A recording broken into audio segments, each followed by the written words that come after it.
Bonjour tout le monde, j'espère que vous allez bien, c'est Mathieu le steward. Je suis ravi de vous accueillir dans ce nouveau podcast. Alors encore une fois, je dis nouveau, mais là il s'agit de quelques petites rediffusions et à partir d'avril, je vous promets que je ferai de nouveaux enregistrements et de nouveaux podcasts pour vous accompagner à la rencontre de nouvelles personnes qui aiment parler de voyage et qui aiment voyager. Là c'est avec Michael Augusto que je vous donne rendez-vous. Vous voyez un peu Charlie Chaplin ? Eh ben, il m'y fait penser. C'est un mec trop drôle. Il est comique, il est comédien, il est passionné par la photo également. Il fait tout plein de trucs super cool et moi j'adore le suivre. C'est toujours un petit moment de détente de voir ses vidéos. Il y a toujours un petit sourire dans le coin. Il fait des millions de vues parce que je pense qu'il touche mais vraiment à tout le monde. Et ça se dit comme ça en France ? Il touche à tout le monde ? Alors lui, il touche pas des gens comme ça physiquement, mais ça touche les gens. Voilà. Le mec il est fou, il part dans un truc bizarre. Michael Augusto, voilà, dans ce podcast Voyage. Je vous souhaite une excellente écoute et à très bientôt pour de nouveaux épisodes qui seront peut-être en termes de son un petit peu meilleurs que celui-ci et puis les quelques-uns que j'ai postés. C'est vraiment histoire d'avoir un petit peu de contenu si vous venez écouter pour la première fois. Je vous souhaite une excellente écoute à bord de Voyage, le nouveau podcast de Mathieu le steward. Bonne écoute, ciao. Salut tout le monde, aujourd'hui une nouvelle vidéo avec un photographe, humoriste, vidéaste qui a travaillé également dans la restauration, mais ça je pense que c'était pas le projet en soi. À la base non. À la base non, Michael Augusto, salut. Salut Mathieu. Comment ça va ? Ça va très bien et toi ? Bah moi ça va très très bien, je suis ravi de te recevoir à la maison. La dernière fois, peut-être pas la dernière fois qu'on s'est vu, mais la dernière fois qu'on a fait une vidéo ensemble, c'était chez toi. Oui. Je t'avais ramené de la vanille et des trucs pour faire des rochers coco. Alors on va parler de voyage avec Michael dans cette vidéo et puis on va parler aussi de son parcours parce que tu fais plein de vidéos, tu fais rire des centaines de milliers de personnes sur les réseaux sociaux. Non ? A priori. Ah oui. Non, j'ai pas envie. Non. Tu fais rire plein de monde sur les réseaux sociaux et le voyage c'est un peu ton truc. T'es parti en voyage il y a quelques semaines, t'étais en Égypte. Oui. Tu repars ce soir à Naples. À Naples. Donc le voyage, c'est un peu ton truc. Oui. Ton premier voyage, tu t'en souviens ou pas ? T'étais tout petit ? J'étais vraiment tout petit. C'était au Portugal parce que mon père est portugais et donc tous les ans on allait au Portugal et ça a commencé dès mon plus jeune âge. Ouais, jusqu'à quel âge t'es allé souvent là-bas au Portugal ? J'ai dû y aller jusqu'à ce que mes parents se séparent, donc jusqu'à l'âge de... Non, on s'est arrêté un peu d'y aller quand j'avais à peu près 11 ans. Ouais. Un truc comme ça. T'allais où au Portugal ? Dans le nord du Portugal, vraiment pas loin de la frontière espagnole, à peu près sur la même hauteur que Porto. Et voilà, mon grand-père habitait là-bas, avait une maison, et donc on se retrouvait souvent en famille là-bas. Et t'as quoi comme souvenir de là-bas ? Enfin, je sais pas si c'est le cas pour tout le monde, mais les souvenirs, ça marque. Enfin, t'as des flashs, j'imagine que t'as des images de quand t'étais tout petit, enfin, et puis jusqu'à 11 ans, de toute façon, à 11 ans, t'as des souvenirs. Là, mais c'est sûr. Qu'est-ce que t'as comme image là quand tu me parles du Portugal ? Je crois que j'ai surtout les images de comment on y accède, parce que c'était un peu dans les montagnes, et donc des routes très sinueuses, des petites rivières qui se faufilent entre les montagnes et où on allait se baigner, et là j'ai de très bons souvenirs. Je pense que j'ai surtout des souvenirs de ça, de la rivière où on allait se baigner, parce que sinon il n'y avait pas grand chose à faire, c'était vraiment la campagne portugaise profonde. Donc tu partais avec tes parents, c'était voyage famille, quand on est petit on suit un petit peu le mouvement, on ne sait pas trop ce qui se passe, mais à un moment donné tu es adolescent ou jeune adulte et là tu peux commencer tes tout premiers voyages tout seul. Ouais. Ah bah là, oui, beaucoup plus tard. Et justement, ça a permis de prendre l'avion pour la première fois. Je l'ai pris très tard. Et j'ai commencé à faire de très beaux voyages après. Raconte-nous, ton meilleur souvenir, ton plus beau voyage de toi, grand. Le plus beau voyage que j'ai pu faire, c'était entre potes au Panama. Je pense. Je vais pas dire que c'était le plus beau voyage forcément, mais en tout cas, ça a été la première fois que je faisais un truc autant... je sais pas, what the fuck, c'était pas du tout prévu qu'on parte là-bas, je connaissais rien de ce pays et surtout on a été dans des conditions très proches de Koh Lanta, quoi. C'est-à-dire qu'on avait un contact là-bas, on pouvait aller vivre au milieu d'une des îles de San Blas. D'accord, ok, ouais. Tu connais ? Bah je sais parce qu'en fait là j'ai une escale prévue à Panama City dans quelques jours et j'ai un copain avec qui je pars qui me dit faut qu'on aille dans les îles San Blas, machin. Mais fais-le. Mais je lui dis j'ai la flemme. Non, faut le faire. Mais fais-le, c'est extraordinaire. En fait, en plus c'est des îles qui sont malheureusement un des endroits du monde les plus touchés par la montée des eaux. Ah merde. Et donc il y a pas mal de ces îles, c'est une multitude d'îles. Hein. Il y en a, je sais plus, je ne voudrais pas dire de bêtises, mais il y en a plus de 300, je crois. Ah oui. Mais c'est plein de petites îles microscopiques. Ouais. Où tu en as certaines où il y a juste 2 palmiers dessus. Oui, en fait, j'ai regardé les photos et je me suis dit, en fait, oui, t'as un petit peu de verre, un peu de sable, et puis c'est tout. Et c'est tout. Voilà. Et que du bleu autour. Ouais. Et donc, il faut absolument le faire parce que ça va être complètement submergé par les eaux dans peu de temps. Ça a déjà commencé. Ouais. Et les Indiens qui vivent sur ces îles sont délocalisés. Et voilà. Mais alors, c'est pas les Indiens tels qu'on peut s'imaginer. Hein. Ils ont un minimum de modernité, mais ils sont un peu coupés de la civilisation, entre guillemets. Et je crois même qu'ils sont reconnus vraiment comme une tribu à part entière et protégé, un territoire à part entière. C'est très protégé. Ouais. Alors, tes souvenirs de là-bas, tu m'as dit what the fuck. Mis à part le fait que c'était pas trop prévu et de ça machin, qu'est-ce qui s'est passé là-bas? Qu'est-ce que t'as fait? Parce que si sur une petite île comme ça, tu fais quoi? C'est ça, en fait, on venait d'arriver la veille, on prend un 4x4 pour traverser la jungle, parce que tout est prévu par un semblant d'agence. Hein, et tu prends un bateau et tu vois toutes les îles défiler comme ça. Ouais. Et tu te dis, ok, je vais paumer au milieu des îles de l'Amérique des Caraïbes. Et en fait, t'es accueilli par juste 2-3 Indiens qui ont l'habitude de voir débarquer de temps en temps des touristes. Ouais. Et on te place dans une hutte où il y a juste une ampoule qui est alimentée par quelqu'un qui pédale derrière. Quelqu'un qui pédale. et un panneau photovoltaïque. Ouais. Et voilà. Et donc, c'est tout ce que tu as. Et t'as limite de quoi recharger ton portable. De toute façon, il n'y a pas de réseau. T'as juste envie de faire des photos, j'imagine. T'as juste envie de faire des photos. T'as juste envie de faire une vraie pause dans ta vie au milieu de nulle part. Et c'est assez dingue de rentrer un peu en contact avec eux aussi au passage, de voir comment ils vivent. Et la seule chose que tu manges, c'est le poisson qui a été pêché le matin, accompagné de riz parce qu'ils ont que ça. Et c'est très bien, c'est génial. Là, tu coupes avec le... T'es hors du temps, t'es hors de l'espace quelque part parce que tu vois, aussi. T'es coupé des réseaux sociaux, t'es coupé de tout ça, quoi. Ça doit faire un bien fou. Et alors là-bas, t'as vécu des expériences un petit peu cheloues, il y a eu un chaman qui... Non. Mais j'y croyais. Non, ça aurait été bien. J'ai pris l'ayahuasca, je suis parti voir. J'ai parlé avec les esprits de la nature. Non, mais ça aurait pu être un truc comme ça, je sais pas. Non, après, c'est vrai que le fait de rentrer en contact avec eux, forcément, le dernier jour, on s'était un peu rapprochés et on sympathisait, c'était vraiment très sympa. Ils ont fait un feu un soir où on a dansé autour, on a fait les cons et avant de partir, ils ont proposé qu'on grave sur la cahute notre nom et en fait, ils ont fait le dessin du feu de camp avec nous en train de danser autour. Mais j'adore. Mais c'était surréaliste de se réveiller le matin et d'avoir rien autour. Ouais.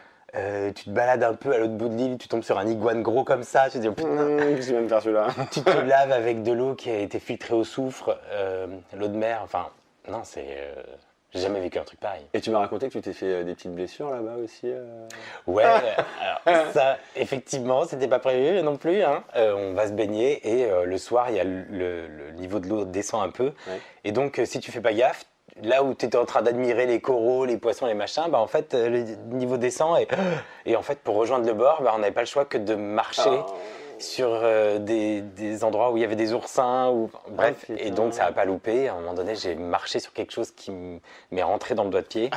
En plus, c'est... Oh là là. Mais vraiment, et en fait, l'Indien, donc, tout de suite, est arrivé et a dit mais ça c'est les petits coquillages qu'il y a dans le sable et avec la chaleur, ils font remonter une épine. Et donc, ça m'est rentré pile dans le petit orteil. Une douleur pas possible pendant une demi-heure. Je me tordais dans tous les sens. Et en fait, il était en train d'expliquer à mes amis, si la douleur se calme pas au bout d'une demi-heure, il faut qu'on appelle un hélico pour le ramener. Ah, carrément. Là, le délire d'être tout seul sur une île, coupé de...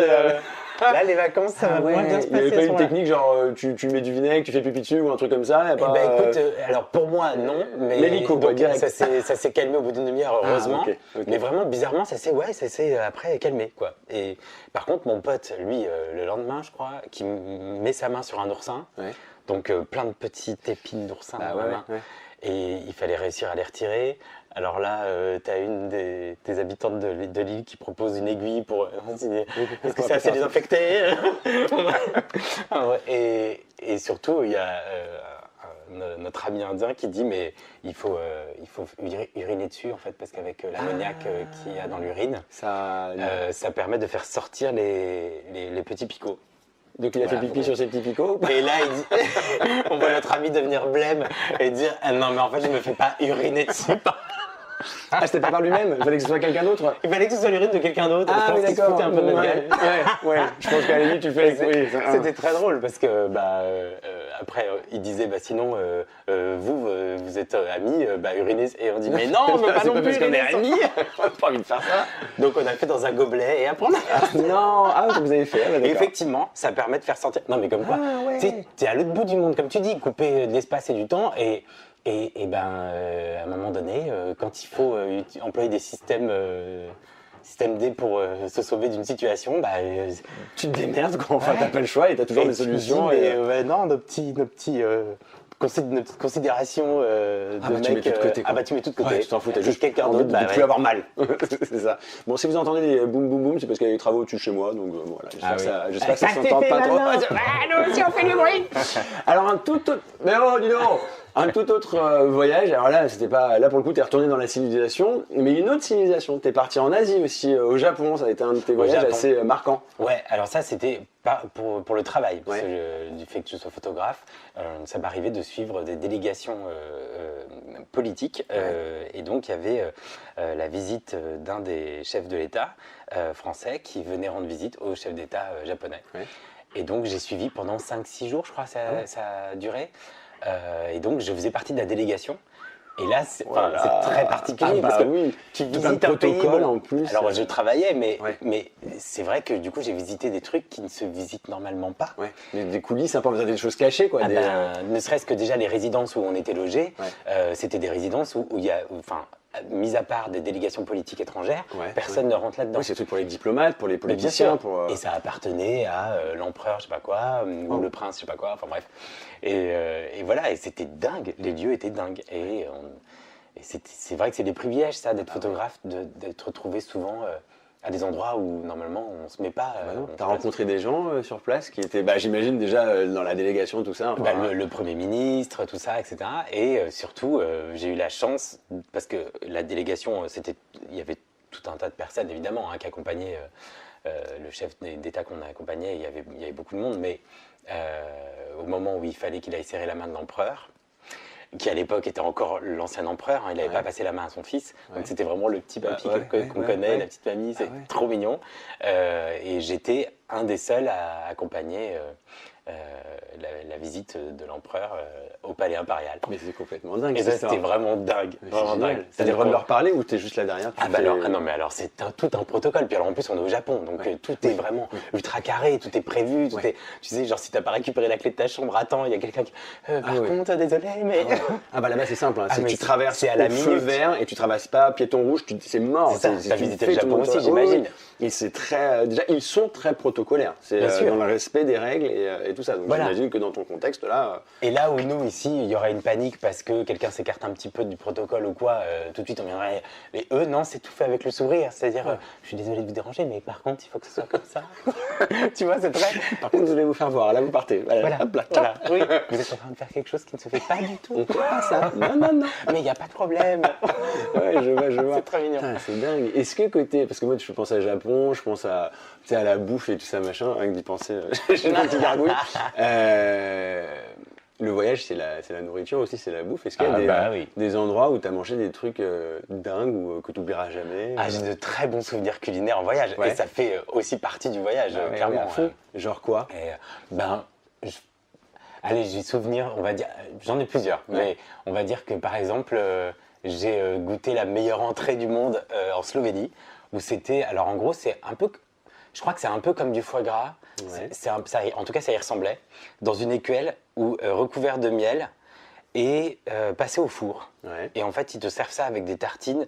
C'est tout con, mais c'était vraiment très très bon. Wow. Ça vient d'où ça, tu dis? En Slovénie. En Slovénie. Voilà, j'avais fait un voyage où on avait fait toute la route des Balkans. D'accord. T'as essayé d'en manger depuis ou pas? J'en ai fait à la maison. C'est vrai? C'est-à-dire que, alors, je me suis C'était aussi bon ça ou ressemble pas? à du foie gras, je vais prendre du foie gras. Alors évidemment, une toute petite écuelle, hein. Et voilà. Je sais pas si c'était aussi bon parce que tu sais, des fois en voyage, tu as des souvenirs qui sont un peu exacerbés. Ouais, voilà. Et donc voilà, non, c'était très bien, je l'ai refait.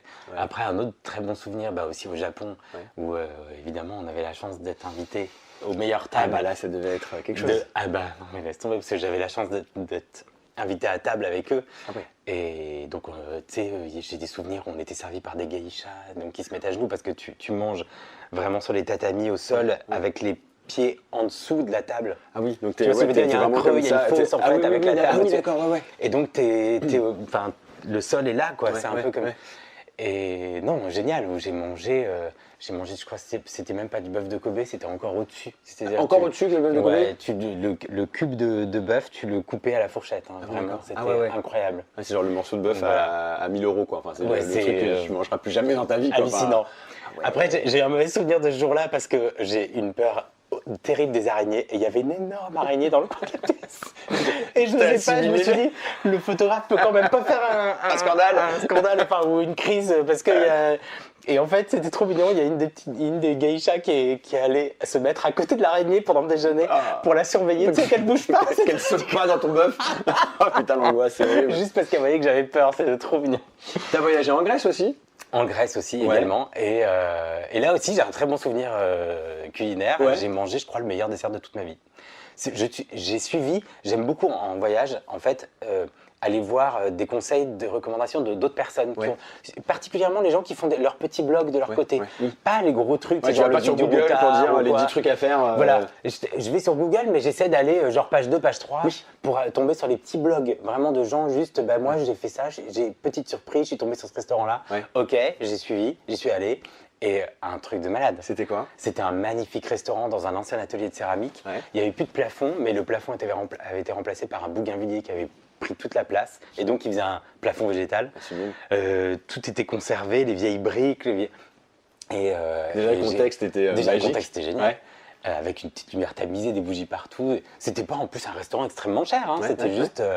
on sentait que c'était des amoureux de la bouffe. Et le dîner était génial. Et au moment du dessert, je commande ce qui avait marqué à la carte comme un baklava déconstruit. Et autant le baklava comme ça, je me dis c'est gras, c'est lourd, c'est trop sucré, etc. Je me suis dit bon allez, je tente. Et c'était effectivement, il y avait tous les ingrédients du baklava, mais présentés de manière différente. Et c'était extrêmement bon. Ah ouais. C'était vraiment. J'ai essayé de le refaire à la maison. Là, ça a été plus compliqué. Là, par contre, c'était plus compliqué que de mettre du pâté, T'es dessert à la base ou pas? Je suis très dessert à la base. C'est pour ça que je t'ai proposé de faire des rochers coco, hein, d'ailleurs. Parce que je suis toujours curieux des desserts de dingue parce que je suis pas du tout dessert. Mais parfois, il y a des trucs qui, je sais pas, qui peuvent me faire kiffer. J'ai toujours cru, par exemple, que moi, les cheesecakes. Alors nous, les navigants, on fait beaucoup d'Amérique et tout ça. Alors toujours, on va dire, prendre du cheesecake. J'ai toujours refusé de prendre du cheesecake parce que j'étais convaincu que j'aimais pas le cheesecake. Jusqu'au jour où une amie m'a fait un cheesecake. Voilà. J'ai un nouveau vice maintenant, je bouffe du cheesecake. Voilà. Tu vois, comme quoi il faut goûter. Mais c'est pour ça, quand j'entends des personnes comme toi me raconter des expériences culinaires absolument dingues, ça donne envie quand même d'essayer. Tu vois, même si je suis pas très sucré, tu te dis, ça m'a donné un petit peu envie là. Toi, en voyage, t'aurais eu quoi comme. Qu'est-ce que tu dirais en termes de bouffe, d'expérience, moi, et on en a parlé avec Florian hier, c'était à Séoul, dans un marché.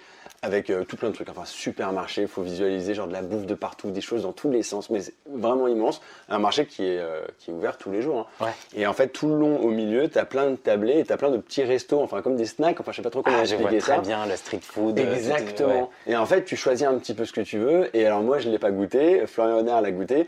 Les poulpes, t'as des aquariums comme ça, tu as des poulpes qui, elle te le sort, et hop là, non, c'est vraiment... En fait, je suis tétanisé à l'idée de manger un poulpe. Qui est encore qui bouge, parce qu'il est mort mais il bouge, tu vois, il y a les nerfs et ça machin. Moi j'ai peur que ces tétons ils viennent me manger, pas ces tétons, c'est les tentacules là. Oui, mais dans les tentacules il y a les petits ronds là, les je sais pas comment ça. Les ventouses. J'ai peur que ça se colle de partout. Enfin, je sais pas ça. En plus toi aussi t'as cette image de cette fille asiatique sur les réseaux sociaux qui goûte un truc qui ça, oui, et je peux pas, ça voilà, je vous remercie. En revanche, j'ai goûté plein d'autres trucs et je pense que c'est peut-être l'un de mes meilleurs souvenirs. Après, j'avoue que je suis pas un grand, je suis pas hyper aventurier. J'ai toujours peur de manger le truc pas très très bon qui va me rendre malade. Puis toi en parce plus, qu'on reste pas longtemps. Voilà, c'est ça. On a le vol retour. C'est un peu délicat. Et j'ai été malade une fois. J'étais à Mexico. J'ai un petit boui-boui. Alors on nous dit, faites pas les petits boui-boui, machin, allez dans les restaurants normaux. Mais oui, mais là, ça avait l'air trop bien. Et je pense que côté viande, fromage, je crois qu'ils n'avaient pas de frigo. Parce que je me suis dit après, et j'ai été bien malade, et c'est pas rigolo. Et voilà. Donc j'essaie de faire attention, et je suis, voilà. je m'aventure pas dans des expériences culinaires de dingue, j'essaie de faire... Alors moi par contre j'aime bien, mais des fois je le regrette parfois. Bah oui. Là comme là au retour d'Égypte, la dernière nuit on était au Caire et en fait je me suis dit allez on teste la street food. T'aurais pas dit. Et je sais même pas ce que j'ai mangé en plus. C'est-à-dire que tout était écrit en arabe et j'ai rien compris. T'as pointé du doigt. Et personne parlait anglais dans le restaurant, c'est trop drôle. Mais on a essayé de s'aider les uns les autres et de faire comprendre ça a priori c'est du poisson. Ouais. Bah, ça se reconnaît quand même. Et voilà les 3 jours qu'on suivi. Alors justement, tu as eu la chance de visiter l'Égypte, le Caire. Ouais. Moi, je sais que j'ai pas le droit de sortir de l'hôtel pour des raisons de sûreté et de sécurité. Je n'ai pas le droit de sortir de l'hôtel, donc je connais la piscine de mon hôtel au Caire. Et je connais pas les pyramides, je connais pas le Caire. C'est comment tu pourrais décrire à quelqu'un comme moi Le Caire, vraiment le Caire. Ouais, le Caire. Et puis les pyramides, le truc. Enfin, forcément, on pense aux pyramides. Tu les as vues, t'étais là. Alors oui, et j'ai terminé par ça. C'est-à-dire que j'ai fait d'abord le voyage un peu typique oui, parce qu'il y a les pyramides. Voilà, au final, c'est là que tu te rends compte que d'ailleurs les pyramides, elles sont surtout au Caire, en fait. Oui. Surtout celles qu'on connaît visuellement, les 3 pyramides. Il y en a quasiment pas dans le reste du pays. D'accord. Et en fait, oui, on a d'abord visité les temples. Ça, c'est vraiment magnifique. Les temples sont incroyables, mais vraiment. Ouais. D'une immensité, tu te dis c'est encore debout après 3000, 4000 ans, mais comment c'est possible? C'est dingue. Et voilà, et j'ai fini par les pyramides, au Caire, et non, c'est vraiment hallucinant. Ouais, ça vaut le coup, c'est pas sous-côté. Mais pas du tout. Après, c'est vrai que c'est assez déroutant quand tu arrives, tu te dis waouh, il y a un parking presque juste à côté, au pied de la pyramide. Ok, bon, mais finalement, tu as quand même des angles de vue magnifiques depuis le désert. Et c'est vrai que je m'y attendais pas à ça, la ville est très très proche. Oui, en fait, j'ai regardé, on a souvent vu sur les cartes. C'est une ville qui s'est développée énormément. Bah ouais. En fait, tu as même des pyramides qui sont très très proches. Après, derrière, tu as un peu de désert, mais en fait, c'est vraiment collé à la ville, quoi. En fait, c'est alors mis à part le petit problème culinaire et puis les temples et les pyramides, est-ce qu'il y a un truc qui t'a marqué quelque chose que tu t'y attendais pas forcément et que tu te dis ah waouh. Est-ce qu'il y a un truc comme ça qui... En Égypte, je crois que j'ai surtout été marqué par le temple de Karnak. Ouais. C'est en Bretagne, d'ailleurs. À Luxor. Aussi. Voilà, où tu te retrouves au milieu de ces immenses colonnes, mais elles sont vraiment immenses. Ouais. Et je l'ai aussi visité de nuit, parce qu'il y a un spectacle de son et lumière qui est nul. Mais c'est surtout l'occasion de le visiter avec beaucoup moins de monde. D'accord. Avec la fraîcheur du soir et d'être franchement d'avoir par moments l'impression d'être seul et avec ces lumières qui éclairent les colonnes le soir, mais je sais pas, il s'est passé un truc. Il y avait les étoiles au-dessus, tu te dis mais il y a des milliers d'années de ça, il y a des gens qui faisaient des rituels probablement ici, qui venaient prier, qui venaient... Non, vraiment, c'est hallucinant. C'est dire, t'as l'impression de faire un bond dans le passé quelque part. Enfin, t'as eu cette sensation un peu... Complètement. Et ça, pour le coup, c'est un truc que j'aime beaucoup en vacances. Mais tu vois, quand j'étais dans les Cyclades aussi, le moindre temple, j'ai envie de le visiter. De me sentir en connexion avec le passé, mais le passé, genre vraiment lointain. Je sais pas, c'est hyper important pour moi. J'ai l'impression qu'on a besoin de ça. C'est important de se sentir en connexion avec... tout ce qui fait qu'on est ce qu'on est nous aujourd'hui. Si on est ce qu'on est aujourd'hui, c'est parce que toutes ces civilisations ont traversé ces époques et je sais pas, c'est important de se sentir en connexion avec ça. Est-ce que ça t'apporte autre chose, le voyage? Je sais pas, j'ai l'impression que ça m'apporte une certaine forme de maturité. Ouais. Parce que tu vas voir ce que les autres vivent et au passage, tu te rends compte que on n'a pas à se plaindre. Ou alors, justement, au passage, tu peux aussi voir ce qui se fait de mieux à côté, ailleurs. Je sais pas, il y a tellement à apprendre en voyant les autres. Surtout en voyant les autres. Parce que moi, faire des voyages, genre, ou rester au milieu d'un club, à profiter de la piscine, franchement... Ça n'a pas trop d'intérêt, si ce n'est pour... relaxer, bronzer... Il y a des moments dans la vie, on en a besoin. Faire la fête, voilà. Moi, il y a eu des périodes, là, récemment, où j'ai travaillé trop et j'aurais volontiers passé 3-4 jours. C'est ce qu'on appelle des vacances en fait, c'est pas un voyage. Enfin... c'est du repos, mais au bout de 3 jours je pète un plomb. Il faut que je visite des choses, vraiment. Il faut que j'apprenne des choses. C'est trop dépaysant, ça, je sais pas, ça fait grandir. Puis j'imagine qu'en tant que photographe, tu dois t'éclater comme pas possible. Ah bah oui, alors je t'avouerais qu'il y a encore quelques années, j'ai amené mon appareil photo. Je l'amène moins maintenant parce que les smartphones font de très belles photos. Et puis surtout, d'avoir un appareil autour du cou qui fait parfois 2 ou 3 kilos, Bon. Ouais, c'est chiant. Et puis en plus, dans certains pays, dans certains endroits, tu vas être un peu ciblé comme. Exactement, on va c'est me voler. vrai. Enfin, c'est bien de cacher aussi ces objets de valeur. Quoi. Là, typiquement en Égypte, j'ai beaucoup hésité. Il y a eu plein de moments où j'ai regretté. Ouais. Notamment quand j'étais sur le bateau au milieu du Nil. Vraiment, j'y avais des photos à faire et ça aurait nécessité un zoom. Bah ouais. Mais bon, écoute. Tu gardes là-dedans. Quoi. Au moins, oui, et puis voilà, ça permet de voyager plus librement, léger, je sais pas, plus sympa. Bon alors tu fais toujours beaucoup de photos. C'est ton milieu, mais pas que. Je le disais en début de vidéo, tu nous proposes sur les réseaux des vidéos. Tu nous fais rire. T'es humoriste, t'es comédien, hein, et il y a eu un moment clé. Qu'on a appelé le confinement. Où tu dis tiens, je vais faire le con en vidéo. Ouais. C'est ça. Ça vous dit quelque chose ça, le confinement quand même. Vous connaissez pas confiture Qu'est-ce qui t'a donné envie de faire des vidéos? Est-ce que tu avais, je sais pas, qu'est-ce qui t'a boosté à faire ça? Tout simplement, c'est-à-dire que moi c'était une période où je me lançais à fond dans la photographie. Mon agenda était rempli, ça y est, ça faisait des années que je travaillais sur ça et que c'était devenu un travail à part entière. Et donc, le confinement commence et je me retrouve avec plus du tout de projets photos, plus du tout de tous les shootings annulés. Oui. Et là, typiquement, alors là vraiment, moi je risquais pas d'avoir encore du boulot, à part les quelques photos que j'avais à retoucher et à envoyer, mais c'était terminé. Et donc au bout de 3 jours, je me suis dit alors en fait, je n'ai plus rien à faire, qu'est-ce qu'on va faire? Et donc mon passé de comédien.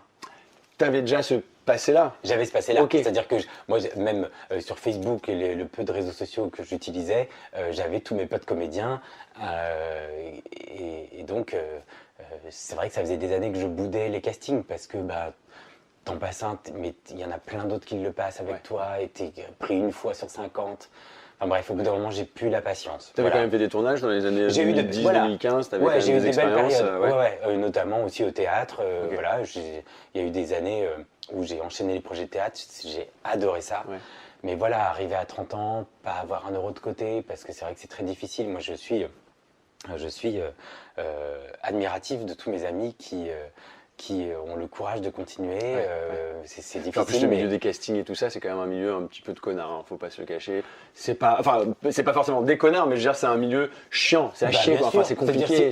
Tu te rends compte que celui qui passe après toi, ah, coucou, ma Véro, comment tu vas? Machin, tu dis, ok, c'est lui qui m'a Bon, voilà, c'est pas toujours comme ça, mais c'est vrai que c'est difficile. Vraiment. Et donc, vraiment, moi, je suis admiratif de mes amis parce que c'est un métier de passion et ils ont complètement raison de continuer. Moi, j'ai pas eu ce courage-là.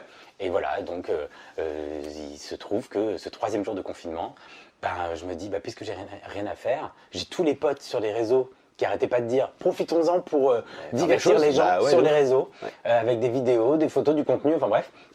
Et je me suis dit, ouais, ok, après tout, c'est vrai que tiens, de temps en temps, j'aime bien me filmer, moi encore quand même, pour faire des vidéos pour les potes, souvent pour les anniversaires. Je vais faire des conneries, tu vois, je vais me déguiser, j'aime bien faire du montage vidéo, ça aussi, j'aime beaucoup ça. C'est chouette, Et donc, je me suis retrouvé à le faire, franchement, je t'avouerais, plutôt pour faire rire les potes qui justement disaient, ah, venez, on fait des trucs.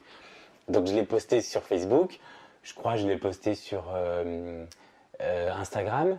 Et pas TikTok à ce moment, pas ce soir-là, je crois pas. Et en fait, je la poste, je coupe tout parce que j'avais un apéro en visio avec des potes pendant 1 heure, 1 heure et demie. Et quand l'apéro se termine, mon copain me dit, il ouvre son téléphone et il dit, mais t'es déjà à 10 000 vues.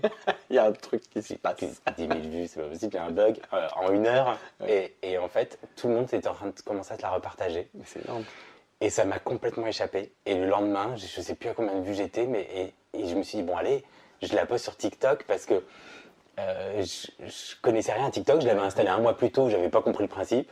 Et là, je me dis, bon, allez, on teste, a priori. En plus, ça a l'air d'avoir sa place. C'est une parodie de Réponse qui est enfermée chez elle. Ça parle à tout le monde. Cette vidéo, moi, je l'ai adorée. Je sais qu'elle tournait dans ma famille, on se l'envoyait des machins, mais c'est super. En plus, à un moment, on avait besoin de sourire parce que c'était les premiers jours du confinement. Genre, c'est quoi? Qu'est-ce qui va se passer et tout ça? Ça faisait du bien de faire des conneries de ce genre, quoi. Donc, tu la postes ensuite sur TikTok? Et sur TikTok, ça prend aussi très, très rapidement. J'ai pas conscience parce que je me dis, bon, TikTok, c'est c'est une nouvelle plateforme. Voilà, web, c'est peut-être normal en fait d'avoir comme ça en quelques jours 5000 abonnés. Et en fait, ça n'a pas arrêté de grimper. Voilà, j'ai vu ma vidéo passer à BFM TV, au journal de 13h. Non mais c'est surréaliste. En fait, le mec qui a boudé un petit peu la comédie pendant des années et qui s'est dit bah tiens je vais me mettre derrière la caméra et mais qui avait toujours, j'imagine, tu avais toujours en toi cette envie de faire rire, de partager. Toujours, mais je l'avais boudé parce que je me disais ouais j'essaie de passer par la grande porte évidemment comme tout le monde parce que a priori il y a que celle-là mais il y a trop de monde qui veut passer par cette grande porte et là une petite fenêtre s'ouvrait juste pour moi. Hop là. Et surtout elle s'ouvrait. Enfin, je pouvais faire ce que je voulais, de la manière dont je voyais les choses. C'est-à-dire, je suis libre. Je fais ce que je veux. Je fais ce que personne qui va me dire tu te mets comme ci, tu te mets comme ça. Ouais, je suis moi-même. C'est-à-dire, alors évidemment, j'exacerbe le truc. Hein. Je deviens. Au quotidien, t'as pas la même robe. Non, oh, on peut te croiser de temps en temps. Non, mais en tout cas, c'est tel que moi, j'ai envie de m'amuser. Ouais. Et ça fait rire les autres. Donc, waouh. C'est tout bénéfique. Non, vraiment, ça a été. Et puis surtout. Ouais, je te dis, les commentaires, tout était tellement mignon, les messages que je recevais. J'ai pas eu de mauvais commentaires du tout. Trop bien. Vraiment, ça m'a fait un bien fou. Surtout le retour des gens. D'avoir cette sensation que je faisais rire les gens. Et ce genre de message d'aide-soignant. Une femme qui m'écrit c'est tellement dur ce qui se passe en ce moment à l'hôpital, c'est dur pour moi et mon petit moment de réconfort c'est quand je vais voir vos vidéos, ça me permet de souffler, waouh, vraiment ce genre de message. Tu dis c'est bon, j'ai gagné quoi. Enfin, je les ai gardés tout de suite ici là très et les mamans qui m'envoient les vidéos de leurs enfants qui reproduisent ma vidéo. J'ai trouvé ça fantastique. Je me suis dit on est tous là enfermés. Et en fait, ça permettait aux gens de s'amuser et même carrément pour les enfants aussi de reproduire, de créer quelque chose. Trop mignon. C'est trop bien. Est-ce qu'il y a eu j'imagine, un avant et un après. Est-ce que ça t'a ouvert des portes? Est-ce que ça t'a motivé à faire d'autres... Oui, t'as fait plein de vidéos depuis, mais est-ce que ça t'a apporté des rencontres, des situations Très vite, c'est-à-dire qu'on avait beau être en confinement, je fais partie des rares personnes à avoir trouvé du boulot parce que j'en avais plus, la photo s'arrêtait. Et en fait, au bout de quelques jours, j'avais posté, je crois que 2 vidéos. Une agence de com me contacte pour faire des vidéos pour Xina, les cuisines. Et en fait, je dis mais pourquoi, comment, qu'est-ce que je fais? Mais je ne suis pas influenceur. Et si. Et en fait, si, mais d'une certaine manière, tu vois, en faisant rire. Et moi, par contre, j'étais très clair tout de suite. J'ai pris une décision rapidement. J'ai dit ok, je vais le faire parce que je vais quand même pas refuser du boulot. Et en fait, j'ai dit ok, mais par contre, à une condition, c'est que je continue de produire ce que j'aime produire, à savoir des contenus drôles, légers, pas vulgaires. Et je veux pas faire non plus de placement de produits. Je veux pas devenir un influenceur tel qu'on les voit, c'est-à-dire à vraiment rien faire, et juste dire manger des M&M's parce que c'est bon. Voilà. Alors que même on mange peut-être probablement pas. Et encore là, on parle d'un scénario. Et donc, j'ai eu la chance, tous ceux qui m'ont proposé, ils m'ont dit ok, bien sûr, c'est ce qui nous intéresse. Ils ont raison en même temps. Mais ils auraient pu te dire mais alors fais plutôt comme si, dis ci, dis ça, fais pas ci, fais pas ça, machin. Non, là t'as des cartes blanches. En fait, tu crées ton contenu à toi. Et puis en plus avec un petit peu, un peu de cuisine. Juste parce que ça se passait dans ma cuisine, qui n'est même pas une cuisine Xina en plus. C'est vrai. Mais c'est trop bien, c'est trop bien. T'es épanoui, on dirait, t'as l'air bien. Ouais, carrément. Mais bien sûr, parce que j'ai la chance de vivre et de gagner ma vie avec mes passions. Et ça, je sais que c'est vraiment une chance. Ce serait quoi, je sais pas, ton conseil pour des personnes qui aimeraient bien avoir un petit peu pas de ton bonheur à toi, mais qui pourraient avoir parfois le moral un peu dans les chaussettes ou qui voient pas forcément le bout, qui sont un peu enfermés dans leur taf. Est-ce que tu aurais un petit conseil à leur donner? Un conseil qu'on a déjà entendu et dit plein de fois, mais on ne cessera jamais de le dire parce que je sais qu'il faut beaucoup de courage et faut beaucoup y croire pour se lancer, mais vraiment, si on a une passion, si on croit qu'on est bon dans quelque chose parce que ça nous passionne et parce qu'on a envie de se spécialiser là-dedans et de le développer, mais allez-y à 3000%. Et surtout, mais prenez les risques. Moi, dans ma vie, les fois où j'ai pris des risques, où je me suis mis un peu en danger, franchement, je crois pas l'avoir déjà regretté. Parce que même si tu te plantes, le fait de l'avoir essayé, tu te rends compte au passage que finalement, déjà, tu peux le faire, tu peux essayer. Et donc, tu peux recommencer cette tentative et te perfectionner. Et non, vraiment, il n'y a pas du tout à regretter de se mettre en danger, de se lancer. et de sauter un peu dans le vide, à un moment. Trop bien, je suis entièrement d'accord avec toi. Et puis merci pour tes mots parce que c'était hyper motivant. Prochain voyage? Prochain voyage, ce soir. Je pars ce soir. Naples. Oh là et là. Je continue sur ma lancée je sais pas, je pense que je vais devenir archéologue, hein, oui, clairement. Je vais visiter Pompéi. Non mais j'en rêve depuis très longtemps. Trop bien. Donc, voilà. Tu feras plein de jolies photos. Ouais. Tu en gardes plein là-dedans. Ouais. Et puis tu nous raconteras ce voyage à Naples. Carrément. À bientôt. Carrément. Bon bah merci. Merci à toi. À bientôt. Salut tout le monde. À la prochaine.